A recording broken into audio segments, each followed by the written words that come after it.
भारत में वायु परिवहन के जनक JRD टाटा को कहा जाता है। वो खुद ही एक पायलट थे। वो खुद क्या थे? पायलट थे। उन्होंने ही भारत में चालू किया था एयर इंडिया। क्या चालू किया? Air India. बाद में सरकार ने कहा कि इस जहाज को हम खरीद लेते हैं, आपकी कंपनी को आप छोड़ दीजिए। टाटा ने बहुत चिल्लाया कि भाई हमारा कहा, आप अपना दूसरा कंपनी खोल लीजिए, सरकारी एयरलाइंस, हमरा का लिए। सरकार ने कहा ना ना, नेशनलाइजेशन होगा, राष्ट्रीयकरण होगा, ये लो पैसा, जहाज का पैसा ले लो, कुछ एक्स्ट्रा पैसा ले लो। कंपनी की वैल्यूएशन निकाली जाती है। कितनी वैल्यूएशन है कंपनी की? उस कंपनी के वैल्यूएशन निकालने के कई तरीके होते हैं। कुछ होता है एपीडा होता है, कुछ ग्रोथ रेट होता है, कुछ रन रेट होता है। इस हिसाब से निकाला जाता है। साल में आपने कितना प्रॉफिट किया, उससे 10 गुना आपका वैल्यूएशन करके आपको सरकार पैसे दे देती है। सरकार ने दे दिया एयर इंडिया को। टाटा अपना पैसा लेके चुपचाप बैठ गए और सरकार उड़ाई अपनी जहाज एयर इंडिया में। एयर इंडिया के पायलट लोग, जहाज एयर इंडिया की बहुत लेट होती थी। वहां में एयर होस्टेस लोग ज्वेलरी पहन के आती थी, ज्वेलरी यहाँ पे। अब वो ना सिक्योरिटी वाला रोक देता था, जहाज टेक ऑफ के लिए रेडी है, एयर होस्टेस अभी ज्वेलरी उतार के अपना जांच हो रहा है। आया टाटा ने, इतना घाटा लग गया एयर इंडिया को, इतना घाटा कि वापस एयर इंडिया को बेचना पड़ा। तो टाटा ने कहा हमरे से खरीदा था, वापस दे दो हमको। वापस टाटा ने क्या खरीदा? एयर इंडिया को। अभी कोई ज्वेलरी नहीं पहन सकती, सबको अलाउ मना कर दिया। यहाँ पे सीधे आना है टाइम से आप लोग को। यहाँ पे पायलट लोगों को कहा है, जितने स्टाफ लोग थे पुराने, एक काम कीजिए, आप लोग घिस पीट गए हैं, आप लोग से हाथ जोड़ते हैं, आप लोग को हम पेंशन देंगे, लेकिन आप हम लोग को पहले ही रिटायर हो जाइए।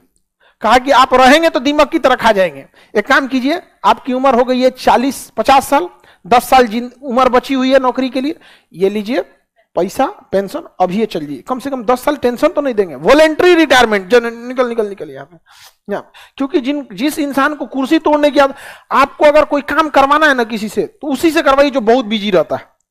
बहुत बिजी रहता है ना, जिसको टाइम नहीं, उसी को काम दीजिए, देखिए फट करके दे देगा आपको, क्योंकि उसके हैबिट में है वो चीज। और जो इंसान कुछ नहीं करता है ना, गलती से भी उसको कोनो काम मत दीजिएगा, नहीं करेगा वो, आदतें नहीं उसको। इसलिए टाटा ने कहा जा भैया वॉलेंट्री रिटायरमेंट लो, जाओ। बहुत लोगों को निकाला टाटा ने। और अब टाटा क्या बन गया? प्राइवेट सेक्टर का सबसे बड़ी एयरलाइन। एक तरह से कहिए अभी इंडिया में सबसे बड़ी प्राइवेट सेक्टर में इंडिगो है। कौन सा? इंडिगो। इंडिगो जो है, देखिए एयरलाइन इंडस्ट्री बहुत घाटे का सौदा होता है। पूरी एयरलाइन में टोटल जो प्रॉफिट होता है ना 10%। सोचिए 10% का ही बिजनेस है एयरलाइंस का। रीजन, इतना ज्यादा जहाज तेल पी जाता है, फ्यूल पी जाता है, जिसका कोई हद नहीं। मतलब दिल्ली से पटना आएगा तो कम से कम 6000 लीटर फूंक देगा, 6000 लीटर। और अगर मौसम ठीक है तब, मौसम खराब है ना तो 6000 से ज्यादा फूंक देगा। अच्छा, पटना एयरपोर्ट पे रनवे खाली नहीं है, बिजी है, तो घुमाएगा उसको, 3 चक्कर और मार, और फूंक दिया। कोहरा है तो कह देगा भोपाल चल जाओ, बचल कसर कसर उजा ले जाकर फूंकवा दिया, फिर वापस ले आया। समझ में आ गया कि नहीं आ गया? बहुत झमेला होता है उस सबको, समझ में? तो सारा एयरलाइंस का खर्चा उसके फ्यूल पे जाता है। एयरलाइन बिजनेस बहुत फायदे का बिजनेस नहीं है। टोटल बिजनेस मॉडल दुनिया की जितनी भी एयरलाइंस है उस सबका प्रॉफिट मार्जिन कितना रहता है? एवरेज 10%। किसी का 8 है, किसी का 6 है। अब सोचिए अरबों खरबों रुपया लगता है, करोड़ों रुपए लगते हैं जहाज के लिए। 200 करोड़ का एक इंजन में आता है, जजिया का इधर और 200 करोड़ का उधर। 400 करोड़ तो इंजन में लेके घूम रहा है। बाकी जजिया में रहता कौन ची है? पाइप है गोल, कुर्सी लगल है, 3 गो एने 3 गो एने। मेन जहाज का सब कुछ जो है ना उसका विंग्स है। विंग्स पे ही फ्यूल होते हैं। ये जो विंग्स होता है ना, इसी पे फ्यूल होता है, इसी पर स्पीड ब्रेक होता है, इसी पे फ्लैप्स होते हैं, इसी पे घुमाने बुड़ाने वाला होता है। सब कुछ इसी पे होता है, विंग्स पे ही। इसी पे इंजन लटकल होता है। अब पिछवा एक पोछिया निकल रहता है, स्टेबिलाईजर, वो भी बहुत जरूरी होता है, दाहिने बाएं घुमाता है। बाकी बीच वाला तो पाइप है, बैठने उठने का व्यवस्था, लाइट बत्ती है तेने, डालने के लिए चाय कॉफी है तेने। और कमांड कहाँ है? आगे है। बाकी जहाज का सब कुछ क्या है? विंग्स है। यही है सब कुछ मेन चीज यहाँ पर। जहाज काफी खर्चीला है, तो उसका बिजनेस तो इंडिगो काफी प्रॉफिटेबल है, क्योंकि इंडिगो ना पैसा वैसा ज्यादा नहीं चार्ज करती, एक मिनिमम फेयर चार्ज करती। खाना वाना आपको नहीं देगी, पहले से आपको बुक करना पड़ेगा। बाकी एयर इंडिया घुसते खाना देगी सबको,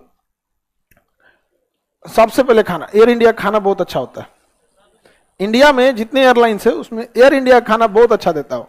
आप बुक किए, आप पैसा बहुत महंगा नहीं लेता है, टिकट में ही ले लेता है उसी में। अब बहुत ज्यादा महंगा नहीं है लेकिन खाना ठीक ठाक देता है।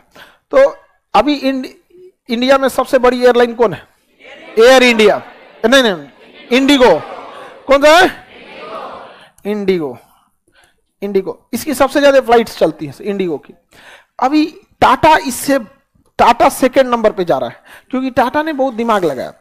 टाटा के पास 4 गो जहाज है, 4 एयरलाइंस है। इंडिया में सबसे ज्यादा अगर आपको सुविधा मिलेगा तो विस्तारा में मिलेगा। इंडिया में सबसे ज्यादा सुविधा किसमें मिलेगा? विस्तारा। उसके सीट में भी बहुत गद्दा उद्दा जोड़ा रहता है, पूरा बढ़िया से हैवी एकदम विस्तार। आगे देखिएगा तो अगवा का 10 गो सीटवा, थोड़ा सा जैसे पूरे जहाज में ऐसे जो सीट रहेगी ना, पूरे जहाज में हर चीज का वीडियो देखेगा तुम लोग। 3 इधर और 3 इधर रहता है। 3 क्या रहता है? 3 इधर और 3 इधर रहता है। लेकिन आगे की सीट में 2 गो रहता है। इसमें 2 गो रहेगा बिजनेस क्लास, इसमें बिजनेस। अच्छा, एक तो जहाज है कतर एयरलाइंस, एतिहाद एयरलाइंस, एमिरात एयरलाइंस, उसमें आपका बिजनेस क्लास सिंगल एगो रहता है। उसमें सावर और नहाने होने के भी पूरा दिया रहता है बढ़िया। तो किराया लेता है उसका 3 लाख। किराया कितना रहेगा? 3 लाख। 2 घंटा का कितना ले लेगा? 2 से 3 लाख ले लेता। अभी अब आप अपने से किराया समझिए। अगर आप पटना से दिल्ली आते हैं, पटना टू दिल्ली, पिछवा लाइन नॉर्मल लोगों के लिए होता है 3-3 गो, इसे कहते हैं इकोनॉमी। पटना से दिल्ली का एवरेज किराया आएगा आपको 6000। हालांकि शुरू होता है 3500 से, लेकिन 2 महीना पहले बुक करना पड़ेगा। एवरेज किराया कितना आएगा? 6000, 1 हफ्ता पहले बुक करेंगे। और बिजनेस क्लास का आएगा 20000, मिनिमम 20000। बिजनेस का कितना आएगा? 20000, और उसका 6000। बिजनेस में क्या रहेगा? वहां आपको 2 आदमी रहेगा, वहां भी वीआईपी लोग मिलेंगे। जर्जिया में तो वैसे भी वीआईपी मिलते, उसमें एकदम बड़का वीआईपी वाला मिलेगा। इसमें मंत्री जी लोग उसी में मिलते हैं। एक बार एगो मंत्री जी हमको वहां मिल गए, हम उनका पूरा रास्ता दिमाग खा गए। और बेचारा जाए कहां जहाज से छोड़ के। उनका उसमें कभी कभी अपडेट भी कर देता है जहाज को, कभी कभी मजबूरी होता है। आप बिलीव नहीं कि एक बार हम इसका किराया दिए थे 25, जिसका 6000 होता है। इमरजेंसी में जाना रहेगा ना तो इसका किराया एकदम भयानक बढ़ा देता है। इसे फ्लेक्सी फेयर कहते हैं। क्या कहेंगे? Flexi fair. आप जहाज 1 घंटा पहले बुक कीजिए ना, 1 घंटा पहले 25,000 से नीचे कोनो ना दिखाने वाला है। जितना लेट से बुक करिएगा उतने आपको महंगा, और जितना पहले बुक करेंगे उतना महंगा, क्योंकि जहाज का नियम होता है फ्लेक्सी फेयर। क्या कहेंगे? फ्लेक्सी फेयर कहते हैं। जितना टिकट बिकेगा उतना महंगा होगा। 10% टिकट बिका, 10% महंगा हुआ। 20% बिका, 20% महंगा कर देता है। और कभी कभी लास्ट में तो 3 गुना कर देता है, 300% महंगा कर देता है। अब सोचिए पटना से दिल्ली जाने का ऑन एन एवरेज कितना है? 6000, लेकिन 7000 के आसपास पकड़िए। अगर 1 हफ्ता 2 दिन पहले बुक कराएंगे तो 7000। पूरी यूपीएससी का कोर्स है 7000 में, 7500 में पूरा यूपीएससी का कोर्स है। 1.5 घंटा में उतार देता है। 1 घंटा 15 मिनट में दिल्ली उतार दिया। 1.5 साल का फीस 1.5 घंटा में उतार दिया। सबसे महंगा परिवहन, सबसे महंगा भारत में सबसे बड़ी एयरलाइन इंडिगो। इंडिगो सबसे बड़ी एयरलाइन समूह टाटा, टाटा समूह। समूह में टाटा समूह, क्योंकि एयर इंडिया उसका हो जाएगा एयर इंडिया। अभी ये लोग सबको मिला के मर्ज कर देंगे। मर्ज इसलिए कर देंगे क्योंकि एयरपोर्ट पे देखिएगा ना, इंडिगो की अगर विस्तारा की फ्लाइट आई है तो इसके सारे स्टाफ भाग दौड़ करेंगे, विस्तारा एयरलाइन जल्दी चलो जल्दी चलो। ये अब बगल में एयर एशिया वाला खड़ा रहेगा चुपचाप कि अभी हमारी जहाज थोड़ी लैंड की है, तो उसका 15 को स्टाफ टहल रहा है। अब विस्तारा वाला पगलाया है, अरे जल्दी चलो जल्दी चलो। कोनो कोनो कहाँ जहां तहां घुस जाता है, कोनो लाइन में लग जाएगा, कोनो ऑस्ट्रेलिया के लाइन में लग गया। जाना था भोपाल चल गया, ऑस्ट्रेलिया नहीं जा सकता है, टिकट चेक किया जाता है।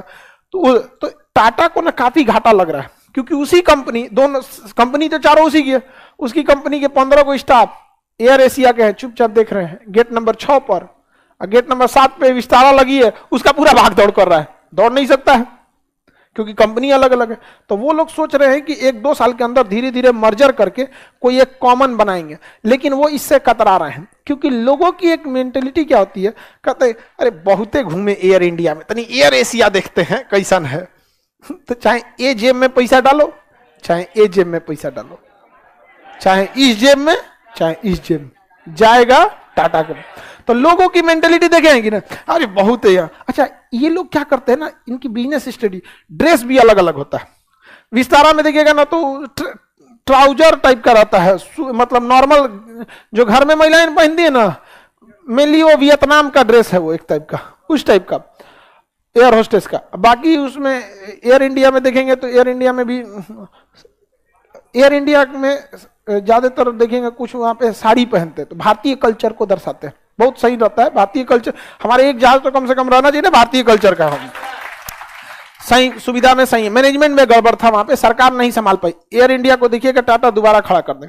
वही अगर देखेंगे एयर एशिया का अलग है, एयर इंडिया एक्सप्रेस का अलग है, तो लोगों की भी एक मेंटेलिटी रहती है। तो कंपनियां इस बात से कतराती हैं कि हम कुछ पैसा तो बचा लेंगे, मर्जर कर लेंगे तो कुछ पैसा बच जाएगा, कि एक ही स्टाफ जो है उस गेट पे लगी है, दूसरी जहाज इस पे, दूसरी जहाज उसका इस पे आता नहीं है, लेकिन मर्जर हो जाएगा, कुछ पैसा बच जाएगा। लेकिन फिर बिजनेस के पॉइंट ऑफ व्यू से थोड़ा गड़बड़ हो जाएगा कि इक्के को पूरा भर के जहाज हो जाएगी। ऐसे लोग सोचते हैं ना, अरे 4 बार इससे गए थे, अब इससे जाते हैं, अब इससे जाते हैं।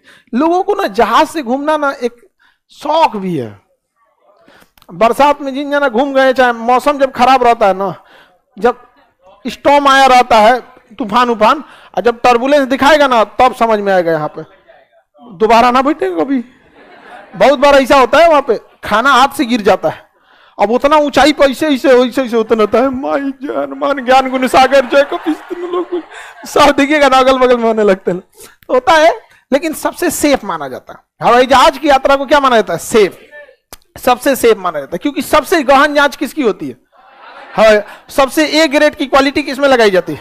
हवाई जहाज। सबसे सेफ माना जाता है। लेकिन अनसेफ इसलिए कहते हैं कि अगर एक्सीडेंट हुआ तो बचने की संभावना लगभग 0 हो जाती है। ट्रेन में क्या है कि दुर्घटना होती है तो बचने की संभावना रहती है। हालांकि अब हवाई जहाज भी क्या हो चुके हैं कि एडवांस हो चुके हैं, काफी लेवल तक क्या हो चुके हैं? एडवांस।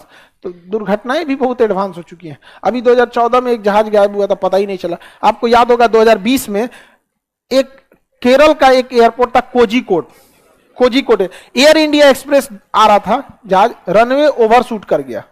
रनवे को क्या कर गया? ओवरशूट कर गया, और जहाज आगे जाके खाई में गिर गया। वो पहाड़ के ऊपर रनवे तो गिर गया, यहाँ पे जहाजिया 2 टुकड़ा में हो गया।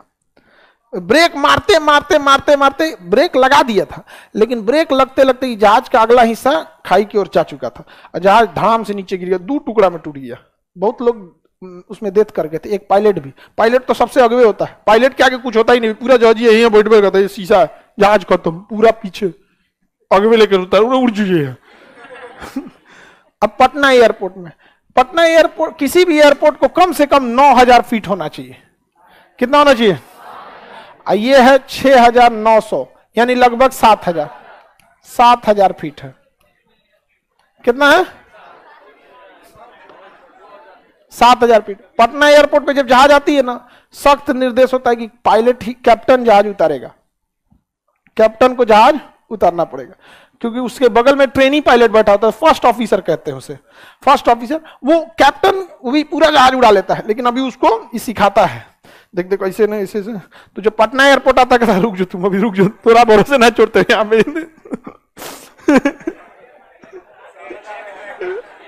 जितना मिनिमम होना चाहिए उतना से नीचे कम है। और उतरने के बाद विदाउट इमरजेंसी ब्रेक लगाए यहाँ जहाज रुक ही नहीं सकता। बिना इमरजेंसी ब्रेक के यहाँ जहाज नहीं रुक सकता, रनवे ओवरशूट कर जाएगा यहाँ। और यहाँ जहाज के पायलट